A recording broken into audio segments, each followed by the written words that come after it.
عورتوں کے ساتھ کیا مسئلہ ہوتا ہے کہ وہ جسمانی اعتبار سے سسرال میں ہوتی ہیں لیکن ذہنی اعتبار سے بدستور وہ اپنے میکے کی یادوں میں گم رہتی ہیں. یعنی میکے کے بارے میں سوچتی رہتی ہیں، امی کیا یہ پکتا تھا سسرال میں تو یہ نہیں پکتا، ہم تو یہ کرتے تھے، امی کیا تو یہاں جاتے ہیں یہ گھومتے ہیں اور سسرال میں تو یہ نہیں ہوتا، یا سسرال میں تو سویرے اٹھ جاتے، امی کیا تو میں آرام سے 11 بجے اٹھا کرتی تھی. تو اس طرح کے جو یہ کانسیپٹس ہوتے ہیں نا، جس کی وجہ سے لڑکیاں اپنے میکے کے ذہن میں جیتی رہتی ہیں، وہ سسرال میں اپنا گھر سجا نہیں پاتی، اپنے گھر میں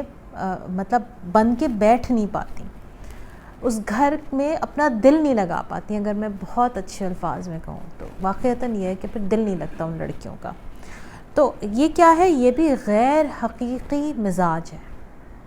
اب جب آپ کی شادی ہو گئی ہے، آپ جس گھر میں بیٹھی ہیں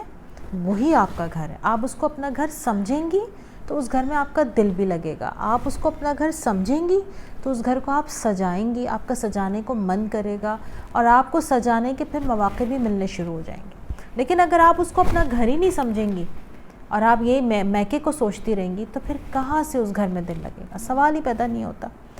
تو یہ کہتے ہیں کہ مجھے ایک باپ کا حال معلوم ہے جنہوں نے نکاح کے بعد جب اپنی بیٹی کو رخصت کیا تو بیٹی سے کہا کہ جہاں تم جا رہی ہو وہی اب تمہارا گھر ہے،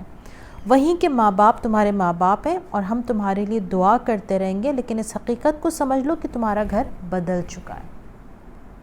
وہ جو ایک حدیث کا مفہوم ہے نا کہ انسان کے 4 ماں باپ ہوتے ہیں، 2 جو اس کے اپنے حقیقی ہوتے ہیں اور 2 جو اس کے اپنے شریک حیات کے ہوتے ہیں. یعنی یہ حدیث کا مفہوم ہے. تو اس کا مطلب ہے کہ آپ جس گھر میں گئی ہیں اس شخص کے جو ماں باپ ہیں وہ بھی آپ ہی کے ماں باپ ہیں. ان کو آپ اپنا ماں باپ سمجھیں گی تو آپ اپنے دلوں کو صاف کر لیں گی، ان کو اپنا ماں باپ سمجھیں گی تو آپ ان کی خدمت آسانی سے کر سکیں گی، ان کو اپنا ماں باپ سمجھیں گی تو اس گھر میں رہنا، اس کو سجانا، اس گھر میں کوئی کام کرنا آپ کو آسان لگے گا. اگر آپ یہ سوچتی رہیں گی کہ یہ تو سسرال ہے تو پھر سسرال میں رہنا تو پھر مشکل ہوتا ہے نا، کیونکہ انسان یہ سوچتا ہے یہ میرا گھر تھوڑی ہے، میں کیوں کھانا بناؤں، یہ میرا گھر تھوڑی ہے، میں کیوں اس گھر کی صفائی کا خیال رکھوں، یہ میرا گھر تھوڑی ہے، میں کیوں چیزیں سمیٹ کے اپنی جگہ پہ مینیج کر کے رکھوں، یہ میرا گھر تھوڑی ہے، جس کا گھر ہے وہ جانے. یا اگر پھر ان کو کرنا بھی پڑ جاتا ہے تو وہ بہت بے دلی کرتی ہیں، دل میں گرج اور غصہ پالتے ہوئے کرتی ہیں، تو اس کا نتیجہ کیا ہوتا ہے؟ گھر میں دل نہیں لگتا، پھر جھگڑے کریٹ ہوتے ہیں. تو یہ ساری بات ہے مائنڈ سیٹ کی کہ آپ کس مائنڈ سیٹ کے ساتھ اس گھر میں جا رہی ہیں، یہ بہت اہم ہوتا ہے. اور جب باپ نے کہہ دیا کہ تم جس گھر میں جا رہی ہو